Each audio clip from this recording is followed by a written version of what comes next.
हलफनामा दिए अब कोई भी फंड इस्तेमाल भी नहीं किया जा सकता। बीसीसीआई के लिए बड़ा झटका माना जा रहा है। बहरहाल रुक करेंगे अगली खबर का। जवानों के खून की दलाली वाले बयान पर सियासी संग्राम मच गया है। कल राहुल गांधी ने दिल्ली के जंतर मंतर से प्रधानमंत्री मोदी पर सर्जिकल स्ट्राइक का सियासी फायदा लेने का आरोप क्या जड़ा। राहुल खुद बुरी तरह से फंस गए हैं। बीजेपी अध्यक्ष अमित शाह ने प्रेस कॉन्फ्रेंस कर राहुल गांधी पर किया ताबड़तोड़ पलटवार। उन्होंने कहा कि राहुल के मूल विचारों में ही खोट है। भारतीय जनता पार्टी का हर कार्यकर्ता सेना के सर्जिकल स्ट्राइक के लिए गर्व महसूस करता है।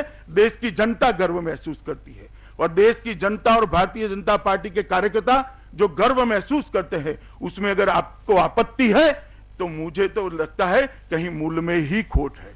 राहुल जी ने इतने बड़े बड़े मसलों पर बयान देने की जगह आलू की फैक्ट्री पर कंसंट्रेशन करना चाहिए, जिससे उन्होंने जो कहा है वो देश की जनता के सामने है। ये बड़े बड़े मसलों पर उन्होंने बयान नहीं देना चाहिए। जो लोग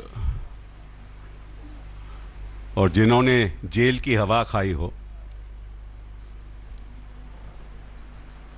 वो आज हमें बताएंगे कि किसके मूल में खोट है। जो एक्सटर्न हुए हों, तड़ीबाज हों, वो हमें बताएंगे कि किसके मूल में खोट है। जिनके खिलाफ मर्डर के मुकदमे हों वो आज हमें बताएंगे कि राहुल गांधी के मूल में खोट है। मैं नहीं सोचता था कि भाजपा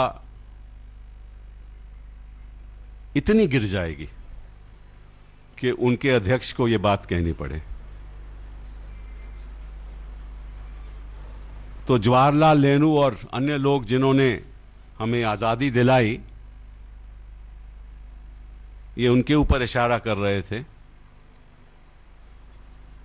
कि उनमें खोट था।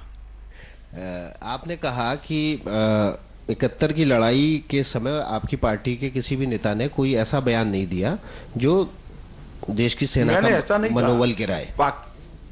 कांग्रेस ने क्या बयान दिए थे 71 की लड़ाई के वक्त वो देखने के लिए कहा। जी, साथ ही आपने ये भी कहा कि बीजेपी कार्यकर्ता इस पूरे सर्जिकल स्ट्राइक के बाद आनंद मना रहे हैं। आपको आनंद क्यों नहीं होता समझ में नहीं आता।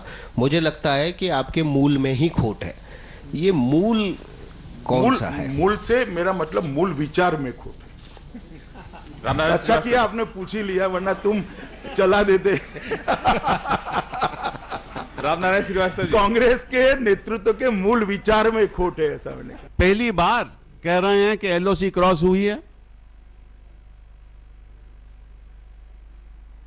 इसीलिए हम कहते हैं कि जब जब भी ऐसी बातें हुई और जब जब भी हमारे जवानों ने, हमारी डिफेंस फोर्सेस ने वो काम कर दिखाया जो इतिहास में आज भी लोग याद करेंगे,